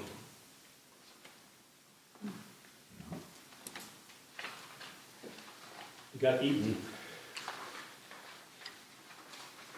This may have been another stage. Yeah, that's what it is, you know, they all put it in Boarddocs and everything's fine. So, I'll entertain a motion to put this to public hearing pending the appearance of the deed, which I'm sure will appear. So moved. Second. Motion's been moved and seconded, all in favor? Aye. Okay. Now we have these, oh wait, let's do this one first. I think I passed out the agreement for representation to you. And we need to make a decision on that. We have three choices. I've lost mine, of course. Oh, that's it. Pick it up. Can I ask a question? Yes. Are your rates gonna remain the same? I was going to ask you if I would like the rate to be $225 per hour. It has been $175 an hour for 8 years. I have never raised it, and I would like to. The price of everything from secretaries to loaf of bread has gone up, so. in 8 years. Gas is expensive. Well, I charge half-time plus mileage per time you have the worksheet. Does anybody else have any questions? We have three choices. We can Choose one. to continue with our, continue with Mike, and so his previous firm will transfer all of our information over to his new firm. Right. Yes. I'm happy with him. I don't know about these firms. I'm happy with the job he's doing, and I think. Okay. Based on the training today, I agree. Okay, so I need a motion on that, and, With the increase, with approval of the increase. with approval of the, yes, at 225. Option one. Option one, yeah.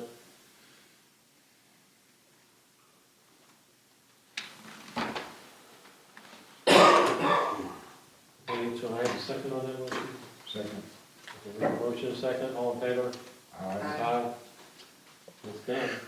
I appreciate your confidence. We appreciate your advice. You're very clear and thorough on that. I think that's very helpful.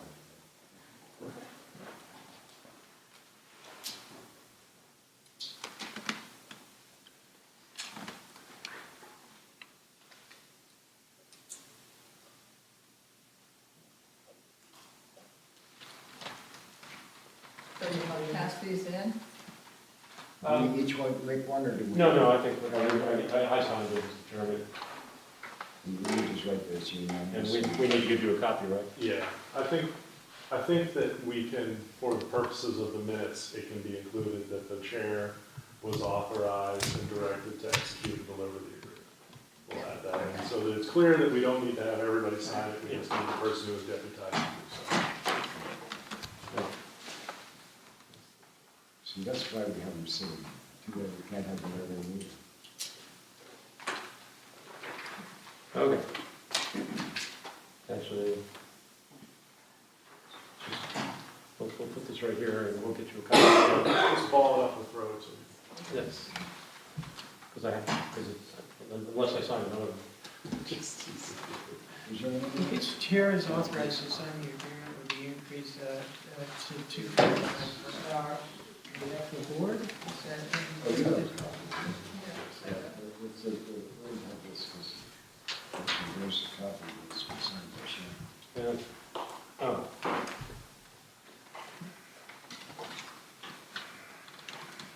Okay, anyways, we'll put that there for you. And next, let's go to the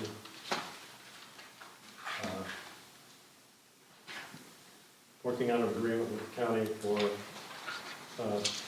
secretarial services. Secretary and administrative services. Okay, So if the county manager would like to come forward and we can discuss this. I'm ready to receive requests from the BZA to perform services that are legally your responsibility. And so if there are certain things that the body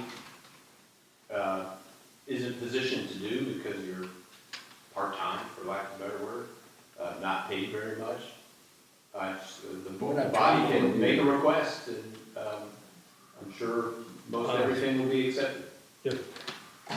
well, so My on feeling- that note, I would like to make the motion that we request the support of the county staff in the future.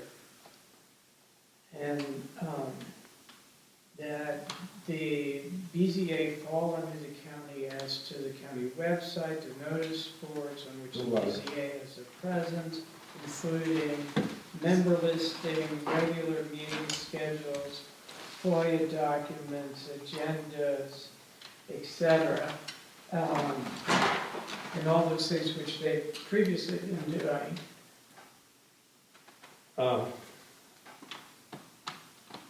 I personally think we need to have a written, not, a written out agreement, because I'm not sure if that covers everything that we need done. There's been conversations back and forth about various factors and whatever, and that doesn't really explain who's going to be doing what.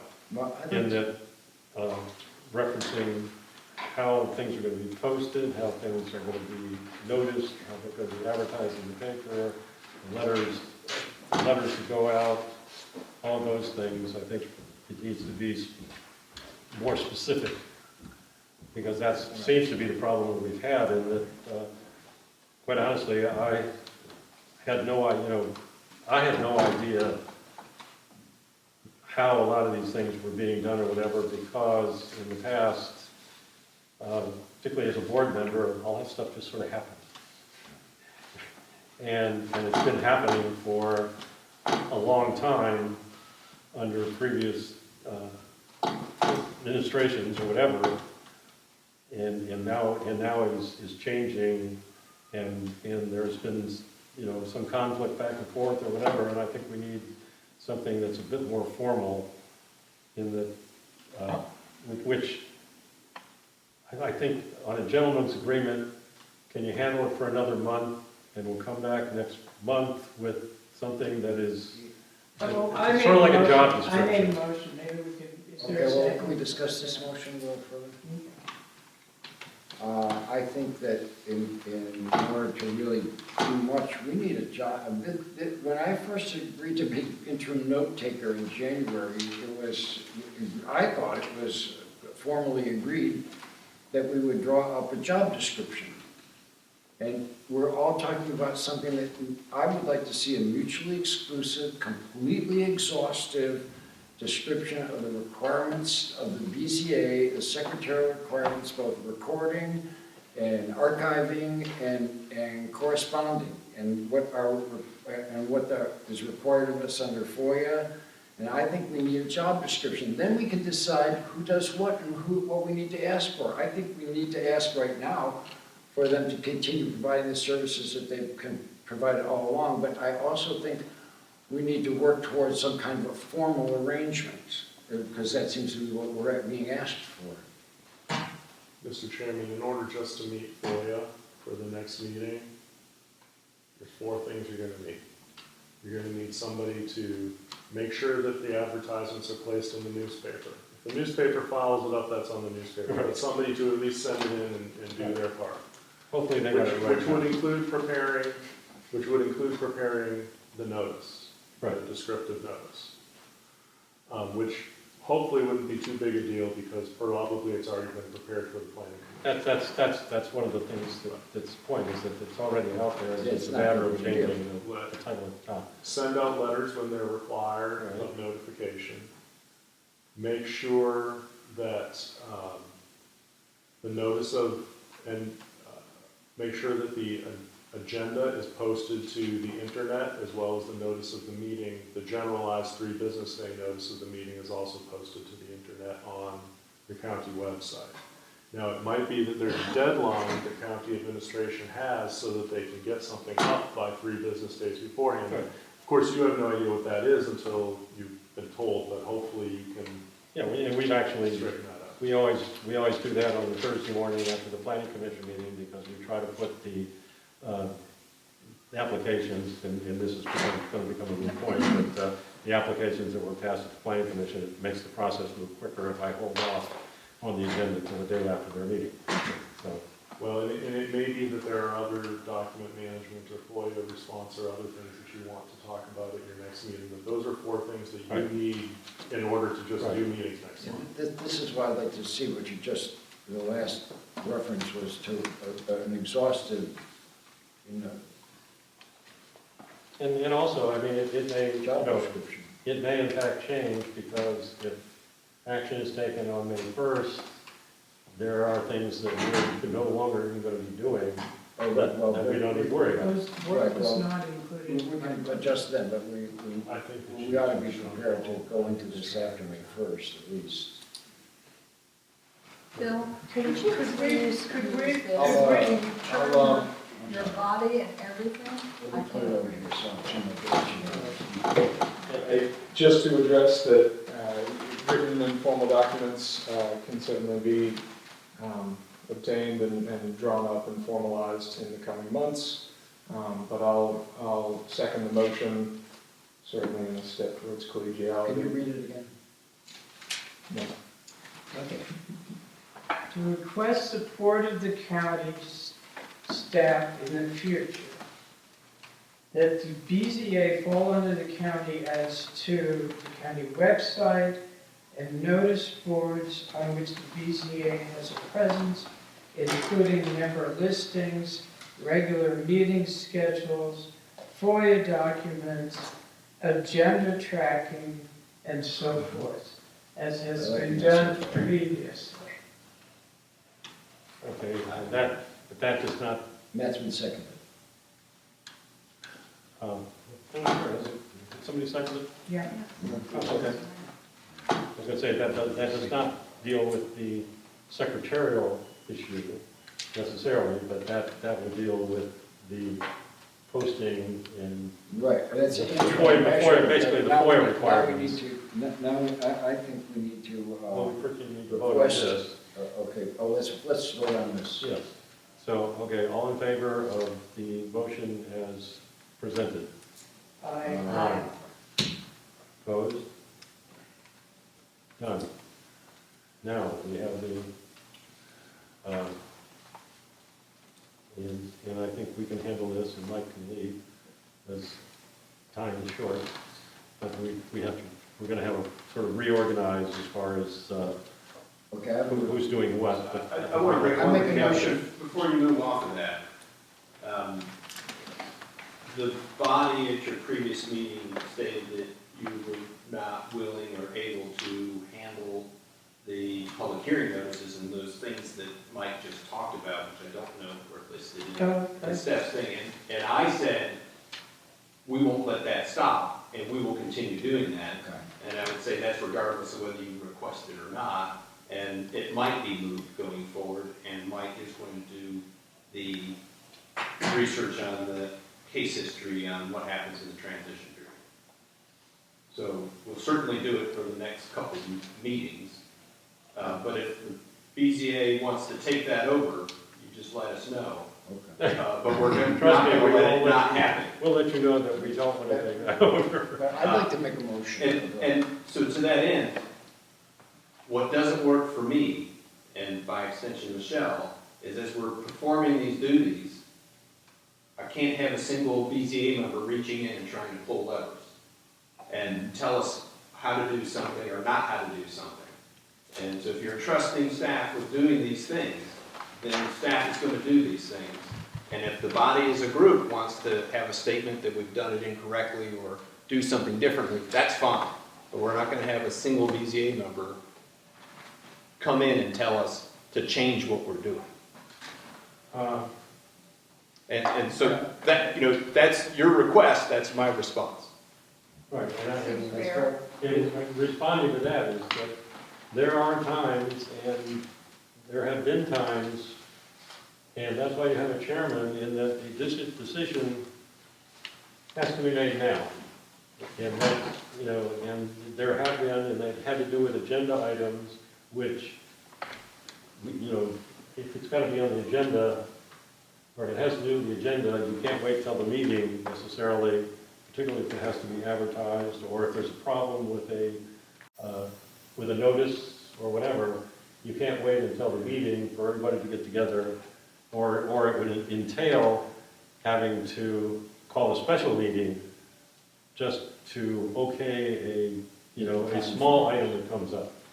So I think, you know, yes, we've had some disagreements, but I think, you know, it was a disagreement that was, there were two differing opinions, and neither of them were necessarily correct, and the answer maybe was in the middle, but I think to say that, you know, any of these notices or whatever is entirely up to the administration, and we have no say in it, it's not a good idea either. We certainly always accept constructive feedback and we'll receive that and we'll review it, so things could be It's done. with the agendas, But you want to be the ones to perform. We can all sit around and make a decision and come to an agreement, but in the end, somebody has to be the captain of the ship in terms of guiding it into port, and that's you, right? That's how it should be. I'm not sure about You get to perform the duties here. And The that's what body- you're asking. The body How it has told affects. us and the public that you're not capable of doing these things, and you're asking staff to do it, who presumably is capable. And so, and that is, I mean, to get down to, get to the nitty gritty here, it's always been staff that has done that. and we're more than willing to continue doing that. Good. But as I stated, if there are going to be corrective actions done, that's going to be by the board and not by an individual to reach in and say, change this. It's not going to work. You can say, hey, you've got an error, and we'll look at it, you know what, you're right, you've got to change that before it goes out. But if you're asking us to do your work, No. Your lesson was made clear last month. Right. Okay, I'd like to make a motion that we request to the county. Well, we just passed the motion, didn't we? I know, we do this all night long if we can. No, I mean, we just agreed on that, I think. I Although understand that. maybe that was Can not we move on? I have specific. no idea what Mr. Teekman was about to say. Can we move on? Yeah. Okay, I would like to ask you to prepare a MISI statement, mutually exclusive, completely exhaustive description of the duties of the secretary, and because people have offered to help in what way we can, but we have to know what that is, and if you even need it. But we would like to know what it is that's required. What are you doing? Of course, So, we'd like you to do whatever you want, but it would be nice just if you knew what that was. you can ask Mike to do that. We're not going Yeah. to go But I through mean, the but ordinance. you know what you've been, well, I'm just saying, okay, maybe that's true. He isn't always here, but what I'm saying is that you, having done these things, know what they are. You're a professional, you're trained, this is your experience. We're not the ones to draw up these things because we haven't been doing it, we haven't got the training, we haven't got the experience. So I'm asking you to do this, just so we know what the job of secretary is. I do think the more appropriate person for that request would be Is it our what? I'm attorney. sorry. To be who? Our attorney, if there's going to be. Oh, okay, all right. Is that good with you? No. What do you want? Well, the problem with our attorney doing it is that he's, and it can be worked out, is what are the capabilities of the county and what they can offer, because that's part of the process. I can certainly prepare for you a list of the things that are required of the secretary of the BZA and the things that in my experience are customary for the secretary of the BZA or the zoning administrator or some administrative staffer who is on the county staff. I was going to say, To provide for just the want to BZA. know- basically, And you can decide from that menu what it is that you think that Right. you need. I think that you have just, I can't remember whether you actually called the question and voted at this point, but you just had a motion where, you just had a motion that I believe you called the question on. Yes. Where you asked them to provide Right. the basic stuff that is going to be necessary in order to continue to hold meetings next. Right. Yes, we took care of And that. just to, and for going forward, we'd like to have kind of a description of what that is, just so we can be on board and we're all on the same page and, you know, And I would, be mutually supportive. And if we don't know what's going on or what anybody's doing, it's hard to be supportive. I would like part of that to be also, what is the sort of, I don't know if it's normal, is the right word, or whatever, the interaction in other localities between the BZA and the county administration as far as these duties go, because there is some variation, but my understanding is in most areas, a lot of these administrative things are taken care of by the county. It's not, it's not the responsibility of the board members, so that's been where the concern is anyway. I think it'd be great if the attorney did, as you suggested, if you did a menu for us, to Yeah. consider it our next meeting. Right. What's optional and what's mandatory and, you know, that would be very helpful because we're just kind of like floating with our moorings loose here. Okay, so, We don't have to make a formal request of this, you just. no, Just no, this is, we don't have to. I got the picture, sir. Good. So I think we perhaps have run out of things to talk about. Oh, that's a great treat that is. I make a motion we adjourn. I second. Motion and second, all in favor? Aye. Now, wait a minute, don't run off. Uh-oh. There's paperwork around here that's got to be signed, and it's been really bad on paperwork.